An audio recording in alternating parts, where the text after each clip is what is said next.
ada status, ada apa namanya message atau pesan dari orang tua, santri bagaimana bisa wakaf. Jadi nggak harus datang ke kantor wakaf kemudian saya mau wakaf 5.000, saya mau wakaf 10.000, saya mau wakaf 100.000. Cukup lewat aplikasi Mandiri tadi. Bisa infak, bisa zakat, bisa bayar bulanan, bisa lagi GoFood tadi, istilahnya GoFood atau pesan makanan lewat aplikasi Mandiri tadi. Nanti akan dipraktekkan. Yang terakhir adalah sistem kasir all in one yang ada di masing-masing unit usaha untuk penjualan.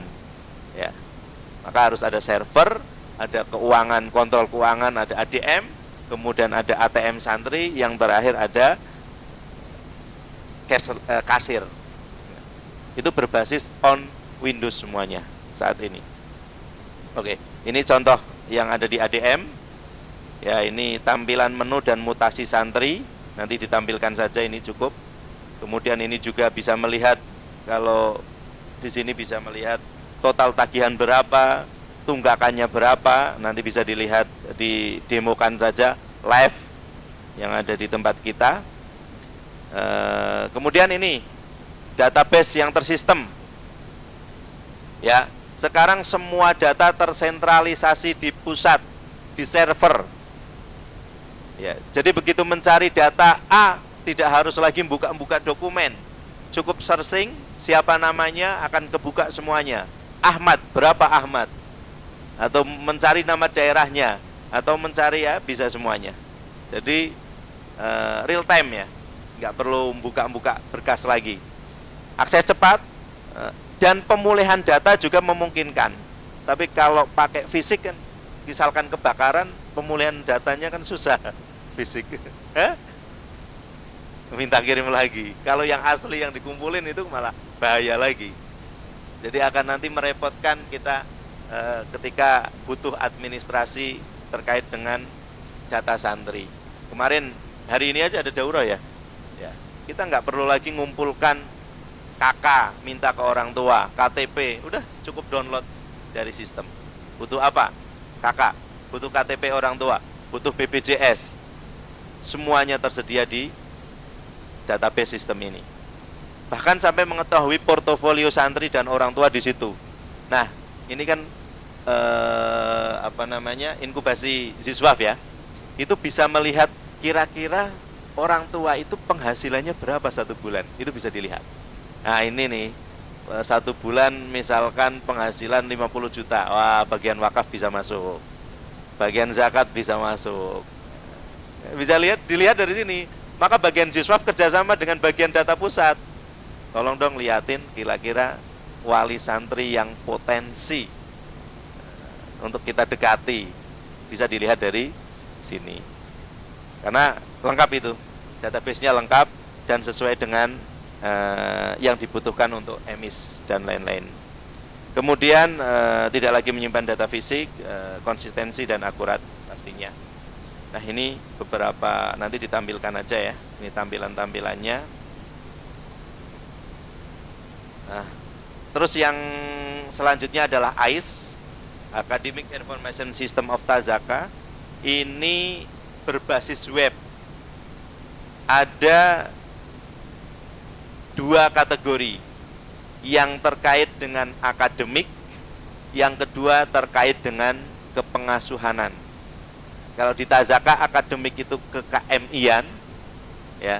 Yang kedua adalah pengasuhan santri dan KMI, atau akademik dan kepengasuhanan.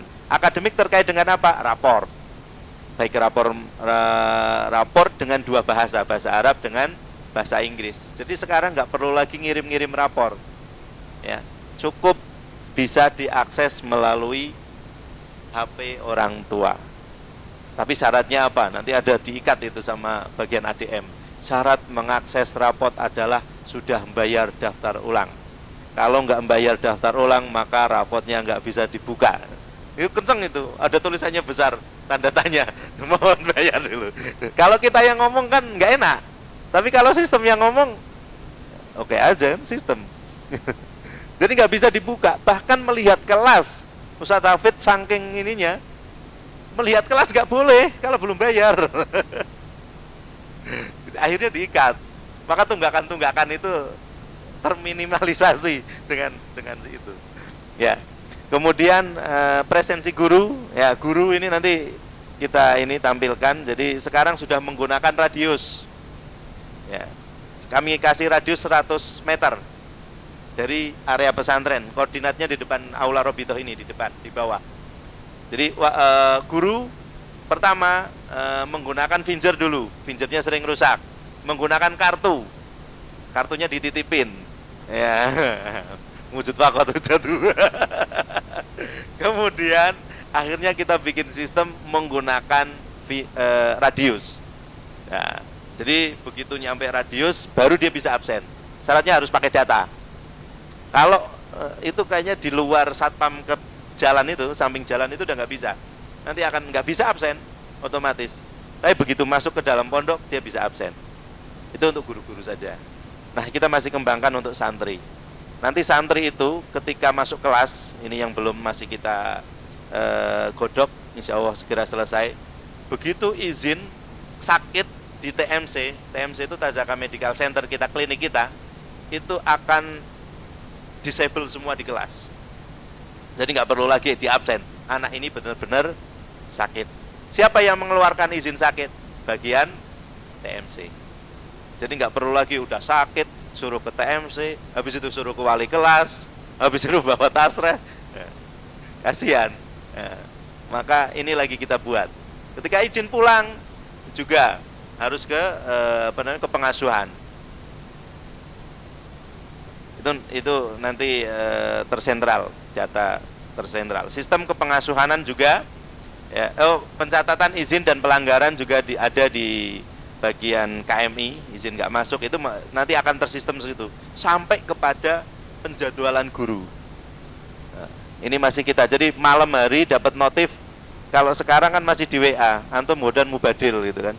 Besok mubadil hisoh kedua, nanti akan otomatis. Jadi silahkan dapat notif dari HP. Besok saya ngajar kelas 4B. Nah, bisa habis itu klik masuk ke kurikulum. Oh, kurikulumnya adalah yang udah diajarkan ini, nanti yang besok ditambah adalah materi ini. Maka malam itu mubadil sudah bisa belajar. Itu yang akan kita kembangkan di situ. Karena nanti materi pelajaran silabus KMI juga akan masuk di dalamnya. Jadi mubadil itu tidak hanya hikayah di kelas, tapi nanti mubadil akan menambah materi. Dan malam hari sudah ketahuan, mubadil itu KMI input mubadil secara otomatis adalah guru yang tidak ngajar pada hisoh tersebut. Dan dia akan pakai sistem ini yang kira-kira dia mampu adalah ustadz ini, karena beliau ngajar ini, itu kan. Sekarang teknologinya kan AI. Kemudian sistem kepengasuhanan yang meliputi juga nilai rapor mental, kemudian pencatatan izin dan pelanggaran, kemudian database prestasi. Jadi prestasi-prestasi santri itu diupload. Kelas 1 dia juara kelas, dia juara sains misalkan ya. Kemarin lomba di Tazaka itu ada lomba sains, dia juara, dapat piagam, masukkan di situ. Atau dia sebagai ketua OPPM, suatu saat dibutuhkan, diupload di situ dan bisa diakses sampai akhir. Ya, sampai alumni pun bisa dilihat, bisa diakses. Untuk apa kira-kira prestasi-prestasi saya selama di pesantren. Itu nanti ditampilkan di sistem AIS. Apa sih keuntungan AIS? Tidak lagi ada biaya untuk cetak tadi. Ini sudah kita sampaikan. Ya, tidak bisa mengunduh rapor kapan saja, di mana saja. Yang penting syaratnya satu, online. Terintegrasi dengan sistem cashless, ya. Tadi sudah kami sampaikan. Ini tersimpan juga di server dan juga tersimpan di cloud sebagai backup. Nah, terakhir adalah terkait dengan manajemen. Kemarin sudah disinggung manajemen sayidat atau setoran kantin kopel. Itu sudah menggunakan sistem AIS. Jadi sayidah itu kalau mau setoran, itu pagi setoran 50, itu inputnya udah pakai Android. Ya, nanti malam jam 10.15 sudah ketahuan laku berapa, sisa berapa, dan bisa menganalisa kira-kira jajanan yang saya setorkan ini laku apa enggak. Kalau enggak, ganti jajan yang lain. Dan di sini tidak bisa ada jajanan sama karena nggak bisa diinput. Ya. Jadi kalau jajan dia jatahnya setoran jajan gorengan, maka dia hanya cukup setoran gorengan. Misalkan setoran resoles, dia nggak apa-apa, tapi infak sampai kepada kotanya. Ya, maksimal setoran itu berapa? Kalau melebihi dari kota, dia tidak bisa. Dan akhirnya menjadi infak. Nanti bisa dilihat di ini berapa kira-kira saidah yang melebihi setoran. Nah, ini tampilannya untuk raport. Ini bahasa Arab. Ini kemudian itu ada raport mental. Kemudian ini absensi. Jadi di situ muncul radius untuk misalkan nggak bisa, ya, mau absen tapi nggak bisa, itu dia mohon maaf radius Anda tidak pada radius. Kalau masuk itu seperti di bawah itu. Jadi konsepnya menggunakan foto kamera tidak bisa diakses kalau di luar radius. Oke, ini perizinan santri yang tadi nantinya akan secara otomatis. Kemudian ini prestasi, tadi ada pelanggaran juga, modul-modulnya nanti kita sampaikan. Dan yang terakhir yaitu terkait dengan daftar pendaftaran santri atau PSB system, ya, yang sistem pendaftarannya itu tidak dibatasi oleh waktu, hidup 1 kali 24 jam. Jam 12 malam pingin daftarin anak ke Tazaka, bisa. Yang penting syaratnya nomor WA-nya aktif. Nanti kita demokan. Ya. Ini berbasis web, dapat diakses di semua platform. Kemudian menggunakan HP apapun, ya, Android, iPhone juga bisa, dan terintegrasi dengan virtual account. Begitu daftar, maka langsung mendapat WA, dan WA itu berisi virtual account yang harus ditransfer. Ya. Syaratnya untuk apa sih transfer? Ada biaya daftar santri, misalkan 200.000.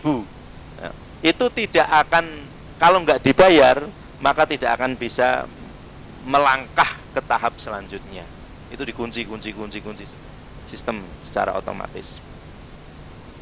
Oke, ini benefitnya secara umum tadi sudah kami sampaikan, ya. Ini alurnya, registrasi menggunakan web, kemudian login menggunakan WA, kemudian login ke aplikasi, transfer, ya. Input data belum bisa kalau belum transfer, jadi udah bisa login masuk, tapi nggak bisa input data, mau nulis namanya nggak bisa di situ. Jadi masih disable, masih abu-abu. Kapan enable? Ketika sudah transfer. Input data, habis itu validasi input data sama bagian data itu cukup. Jadi panitia PSB itu, PPSB, panitia penerimaan santri baru, itu cukup duduk melihat sirkulasi yang masuk, siapa kira-kira yang daftar. Ini foto-foto yang diupload ini miring apa enggak, bisa dilihat di situ. Kalau miring silahkan kirim kembali, nanti dapat notif WA. Kemudian transfer tahap 1 dapat kartu ujian. Kalau belum transfer tahap 1 nggak dapat kartu ujian. Itu terus ngunci ya. Sampai ujian pengumuman, baru transfer tahap 2, baru dapat kelas, bisa masuk ke Tazaka. Jadi enable-nya ataupun aktif tombol-tombolnya itu mengikuti langkah-langkah. Oke, ini contohnya. Jadi sudah ada sistem Android. Kemudian ini tadi malam sudah kita sampaikan. Jadi menggunakan sistem cashless ini minimal ekonomi akan tumbuh 150%, minimal. Bisa di angka 200 lebih, Ini penampilan untuk ATM santri, ya. Nanti bisa lihat fisiknya. Jadi bentuknya kayak gitu. Itu pakai komputer touchscreen, ya, touchscreen. Kemudian pakai CPU biasa. Kenapa pakai CPU? Nggak pakai all in one aja, pakai touchscreen komputer. Karena kalau rusak hemat. Kalau rusak touchscreen-nya saja, beli touchscreen monitornya saja. Kalau yang rusak CPU, beli CPU-nya saja. Jadi di dalam sini ada CPU-nya ini.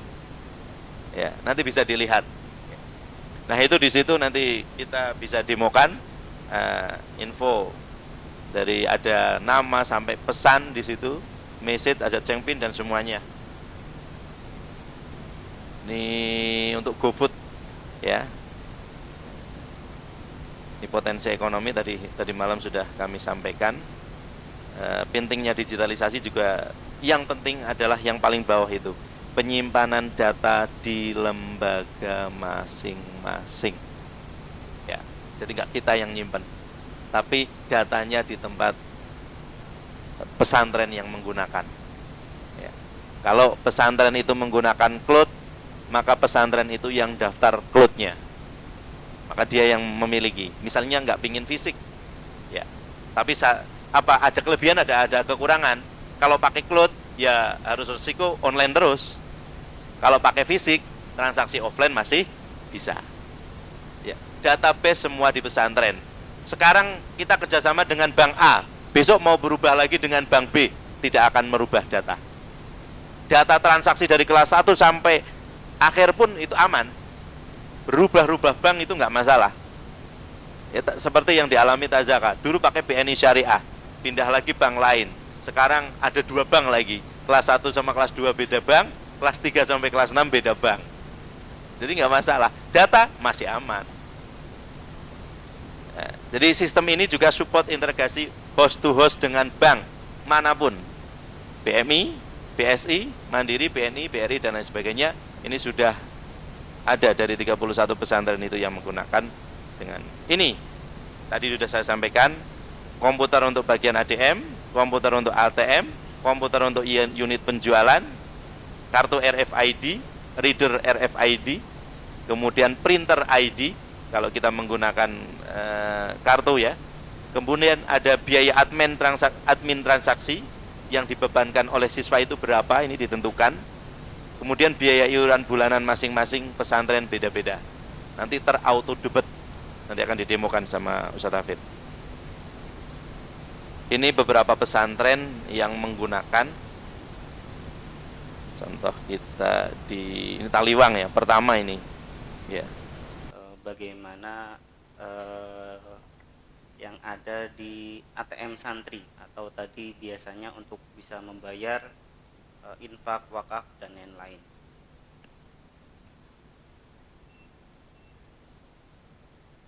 Untuk kartunya tadi sudah dijelaskan Ustadz Aminuddin, ada nama, alamat, dan lain-lain. Jadi kartunya bentuknya RFID.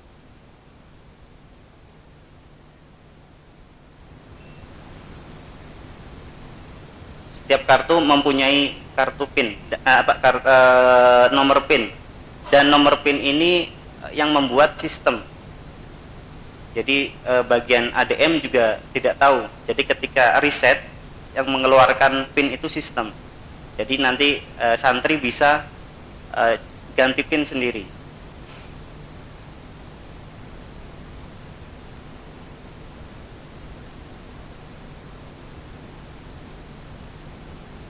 Atas nama Ahsanul Huda, alamat kelas 4B, ada akun di sini adalah nomor rekening, tapi nomor rekening khusus untuk di dalam pondok. Jadi bukan nomor rekening yang bisa ditransfer. Jadi sebetulnya ADM itu bank yang mengeluarkan rekening, tapi ini rekening untuk di dalam pondok saja. Selanjutnya ada saldo, ada kuota 1, kuota 2. Kuota 1 ini adalah kuota jajan. Jadi kita di sini membatasi jajan anak per minggunya 300.000. Jadi berapapun saldo anak, misal ada 10 juta, selama seminggu dia hanya bisa jajan 300.000. Jajan dan beli semuanya, misal untuk beli baju dan lain-lain. Kuota 2 ini adalah kuota meminjamkan uang. Meminjamkan uang kepada temannya, kita batasi 50.000 per minggunya. Otomatis ketika sudah cashless, ketika anak itu ingin meminjam uang, itu kita fasilitasi juga. Di sini ada transfer to my friend. Nah, di sini. Ketika transfer itu nanti berapa nomor rekeningnya. Nah, nomor rekening itu yang dituju yang di dalam pondok, bukan nomor rekening yang di luar. Selanjutnya di sini ada school payment atau pembayaran pondok dan meal payment. Ini sebetulnya sudah auto debit selama anak itu mempunyai tunggakan akan terauto debit. Ini kita satu harinya 2 kali untuk auto debitnya, setiap jam 12 siang dan jam 2 malam. Jadi tidak real time per jam itu langsung terpotong. Jadi kita buat jadwal. Jadi semisal anak ingin membayar dulu, tidak apa-apa. Nah, seringnya orang tua itu daripada kepakai uang jajan dulu, orang tua transfernya itu malam. Jadi server itu nggak boleh mati. Jadi biasanya malam nggak ada transaksi. Tapi malam itu banyak yang transaksi sebetulnya. Orang tua transfernya malam, biar kepotong untuk bulanan dulu, gitu. Selanjutnya di sini ada infak. Anak bisa infak. Selanjutnya bisa wakaf. Selanjutnya di sini ada pesan orang tua ke anak. Ini satu arah. Jadi semisal orang tua setelah transfer ada pesan di sini contoh. Nah, ini terakhir ini kemarin. Nah, Abah kirim uang 4 juta. Alhamdulillah sudah sampai, habis itu umroh. Nah, ini untuk belajar yang rajin, semoga jadi anak yang soleh. Jadi ini satu arah saja, dan kita batasi karakternya, jadi tidak panjang sekali. Gitu. Dan ini syarat mengirim pesan itu adalah setelah orang tua transfer. Jadi ketika orang tua transfer ketika hari itu, dia mendapat kuota 1 pesan.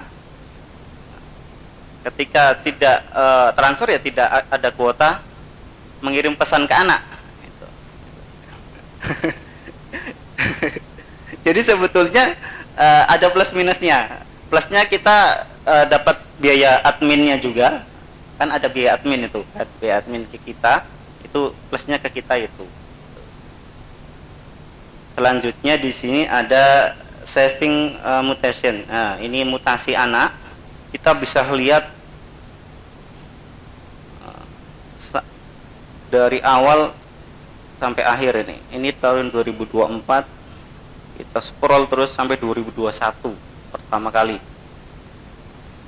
Nah, masuk. Ini bisa dilihat jajan kemana, bayar apa. Misal ada pembayaran makan, sekolah dan lain-lain, di sini sudah bisa dilihat masing-masing anak. Tetapi ketika di orang tua itu hanya bisa dilihat 10 transaksi terakhir di orang tua, tapi di anak bisa melihat semuanya. Selanjutnya di sini ada tadi transfer to my friend. Nah, ini ada PIN, rekening tujuan, rekeningnya berapa. Setelah itu keluar nama anak. Ini ada limitnya 50.000. Terus di sini ada pembayaran. Nah, ini informasi pembayaran. Jadi pembayaran di sini semisal orang tua hanya punya uang 500.000. Tapi dia masih menunggak 1 bulan. Di sini satu bulannya ada 900.000, 600 untuk makan, 300 untuk pondok. Jadi dari 500.000 itu yang terpotong nanti yang terauto debit itu hanya 400. Kita buat di sistem, jadi kita tidak tega juga ya. Jadi karena masih nunggak kita potong semuanya. Itu nanti juga kasihan Ustadz Aminuddin juga dikopel, itu nggak ada yang jajan nanti, itu kan. Nah dari 400.000 itu mencicil. Jadi sebetulnya itu membantu orang tua juga, karena bisa mencicil dan anak itu juga masih bisa jajan. Selanjutnya di sini ada Tasco order. Nah ini menu-menu yang mungkin anak bisa memilih. Ini ada spaghetti, burger, rice bowl, lemon tea, ayam geprek, jambu crispy. Misal pesan 3 atau 4, masukkan keranjang. Di sini ada kirim siang atau malam. Nah, jadi kita kirimnya ketika jam makan. Jadi kalau sarapan tidak ada, Tasco belum buka sarapan. Jadi siang, jadi anak ketika istirahat biasanya itu sudah banyak itu melalui ATM Mandiri itu di depan kantor ADM itu anak pesan. Nanti ngambilnya ketika jam makan siang di koperasi pelajar.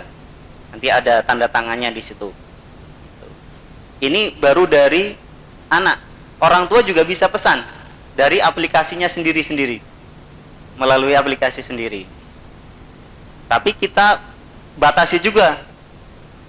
Tidak boleh selama sebulan ke Tasco terus, itu enggak. Ada limitnya juga.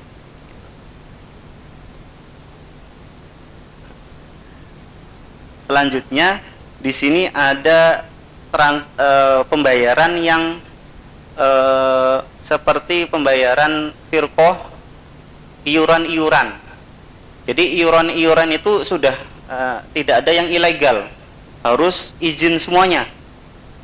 Ini izinnya bertahap. Pertama ke pengasuhan santri, dari pengasuhan sudah ACC, baru ke kita bagian ADM, baru kita buatkan menunya. Nah, ketika kita buatkan menu, anak bisa langsung bayar. Misal iuran kurban, nah ini sudah muncul 200.000, anak bisa langsung bayar sendiri. Gitu. Ini untuk iuran-iuran. Mungkin ini tampilan dari sisi santri, itu saja.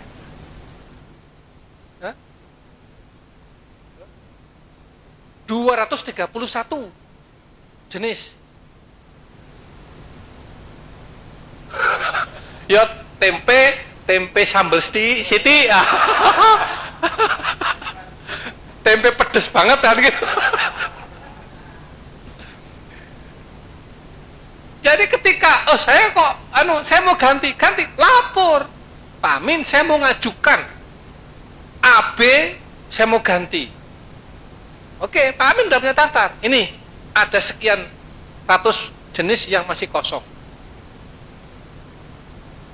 Saya mau tempe, oke tempe, tapi jangan hari Rabu karena sudah slotnya keisi orang lain. Itu sistem semua yang di sini. Komputer yang mengatur. Nah, gantilah. Oke, ganti, disetujui, jeret, di codingnya diubah sama dia, baru bisa. Begitu. Nah, ibu-ibu ketika setoran pagi itu ke kantin, itu kan setoran, nginputnya dari rumah, tik tik tik tik tik tik, itu suruhan aja setoran dia, pembantunya. Nanti OPPM bagian kantin, bagian kopel itu tiap jam berapa? Malam ya? Sore berapa kali kan? Yang input berapa itu? Lakunya berapa itu? Jam 10 malam. Di input sisa berapa? Sisa 5. Dia nulis sisanya aja. Klik TP, klik ini, klik itu, klik gitu. Dia akan terekap. Gitu. Rekap itu berarti kan merekap yang berapa yang laku kan? lalu mereka langsung mengalihkan jumlah berapa harga jualnya, harga belinya kan, lalu langsung mereka berapa jumlah yang harus dibayar kan. Nah begitu, itu aman, sejahtera, sentosa, dan bahagia semua. Gitu, laku semua. Gitu. Karena yang nggak laku bisa pindah terus. Gitu. Yang paling laku juga batasi kan, ada limitnya juga. Jadi begitu, ini sistem digital sampai mengatur ke hal yang paling sensitif dan paling apa namanya, privacy lah gitu. Karena kalau nggak gitu nanti repot, personal itu jadi repot. Apa lagi itu? Repot mental. Nanti perizinan sakit segala macam ini memang prestasi santri ini selama di pondok apa aja sih prestasinya? Dia juara ini, juara itu, juara ini, di JMK juara, ada Quratul Qadam, huwa faiz, huwa mada, ini semua diupload semua. Terus termasuk yang di luar, dia ikut kemarin menang oleh Brisen, diupload di situ. Itu masuk ke akunnya anak-anak masing-masing. Ini memang belum semua fitur diisi. Ini sedang terus tapi udah lengkap insya Allah fiturnya, hanya tinggal ngisi data-datanya aja dan coding-codingnya. Saya kira begitu. Terima kasih. Saya balik. Lalu kemudian, kita harus ke Jakarta. Tembus langsung pusat. Tak tekani Bang Muhammad kan, Pak Amin kan? Saya mau ketemu direktur umumnya atau komisaris presidennya. Saya mau ngomong. Saya bilang, Pak begini. Tapi gini, ya kan kamu Bapak kebijakan aja. Ini mau diterapkan se-Indonesia. Selesaikan dalam waktu kurang dari 1 minggu, Pak. Kalau enggak saya pindah bank lain. Itu. Begitu Pak Anang. Terus gimana? Ya pokoknya gini, semua yang mau menggunakan ini, kalau lewatnya bank sampean, kasih kemudahan, kasih perintahkan staf, bikin regulasi, maksimal 7 hari, selesai. Oh siapa Anang, langsung perintah. Itu muamalat seprovinsi gerak semuanya, nelponin ini semua. Saat anak diteleponin dari provinsi sana, ini. Ayo Pak Mumin. Nah ini kan sekarang bank-bank lain pada dekat. Saya bilang, Min, tahan dulu Min. Kita yanu dulu. Amsi wala yurid. Indama mujud insan akhir yurid, apa nahwa? Mana murid kadali? Kalau tak akhir, malas. Ba'din, ba'da sanaten, ente takbaluhu. Al'an la takbalawala. Gitu caranya. Biar kita kerjain aja sekalian. Saya ini nggak suka pondok pesantren dianggap kecil, remeh, apa itu nggak seneng saya. Kita harus izah. Lah iya toh. Itu satu. Jadi bagaimana mengkloning Ustadz Amin dan Ustadz Hafid biar di pesantren nggak lain, usah Pak? dikloning. Sistem ini itu friendly user friendly. Jadi anak pengabdian cukup 2 jam saja ketemu Pak Amin, Pak Hafid sudah bisa. Itu.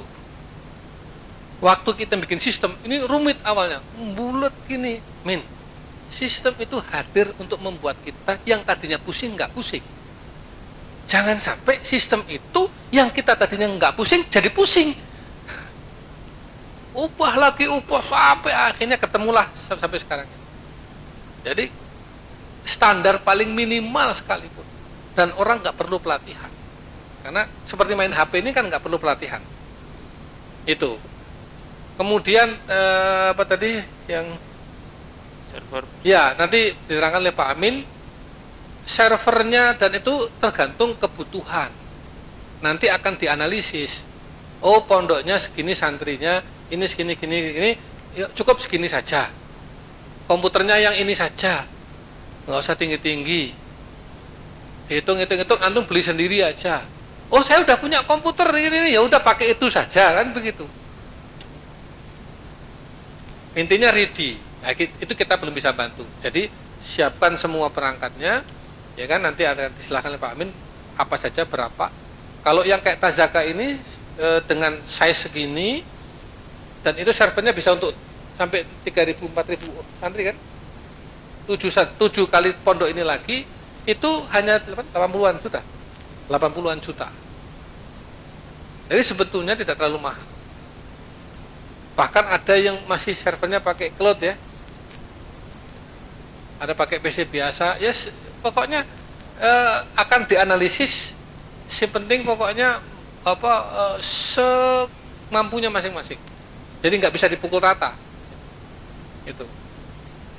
Ya, saya kira itu. Terima kasih. Oh, ya kamu yang jawab. Kayaknya nggak bisa.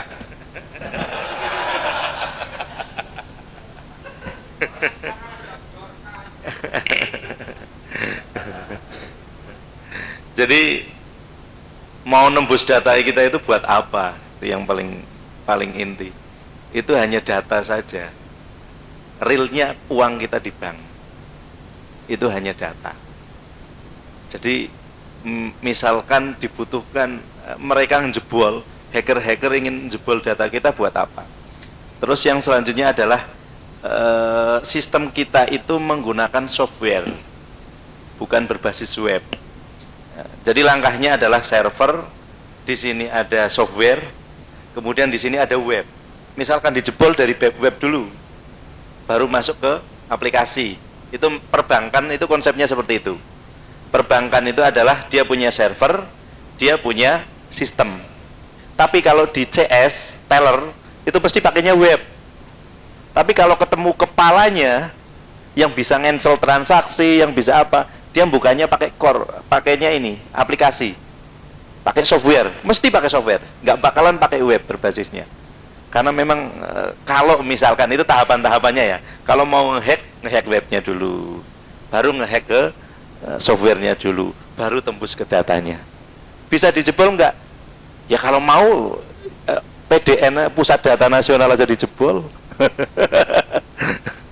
Tapi kan ada kepentingan tertentu. Tapi kalau kita mau dijebol, nggak ada yang ini, cuma data saja.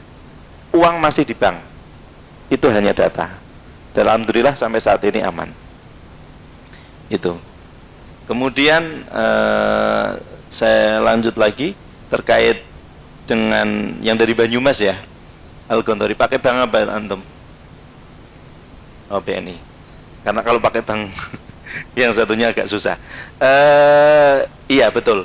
Itu yang kami rasakan sebelumnya, Ustaz. Ya, dia akan terikat dengan waktu, jam. Bahkan ketika ATM-nya rusak harus ke bank untuk mengganti. Satu ATM harganya berapa? Itu untuk transaksi. Kemudian memang hardware dari sana semuanya, yang menyiapkan sana semuanya. Tapi kita tergantung, ketergantungan.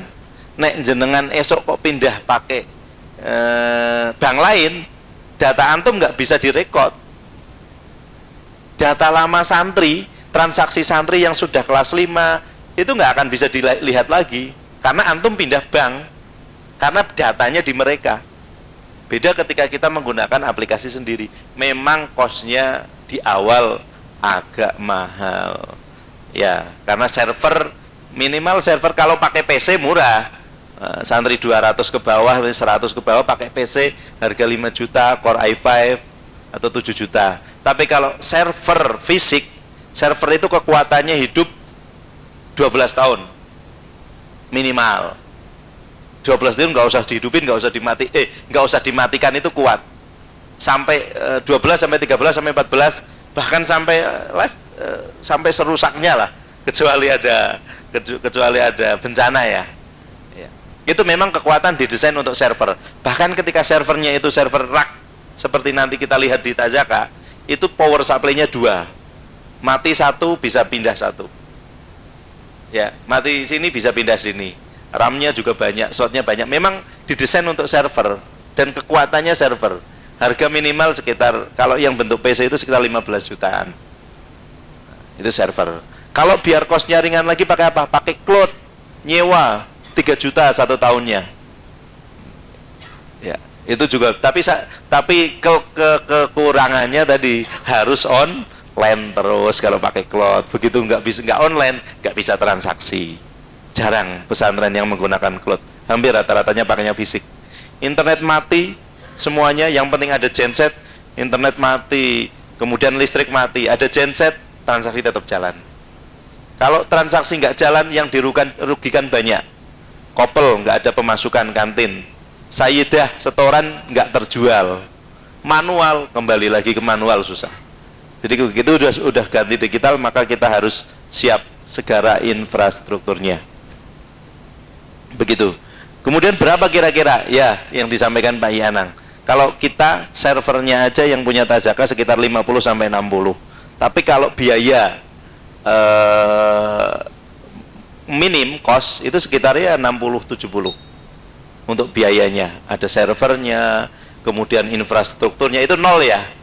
Nggak ada komputer di kasirnya. Tapi juga itu menyesuaikan dengan kebutuhan pesantren masing-masing. Makanya nanti ada pengisian Google Form, kayaknya udah di-share sama Ustadz Subi mungkin, itu untuk menganalisa kami, jumlah santrinya berapa kira-kira, yang dibutuhkan apa saja. Nanti bisa konsultasi lebih lanjut. Begitu? Sudah semua ya saya kira ya. Iya.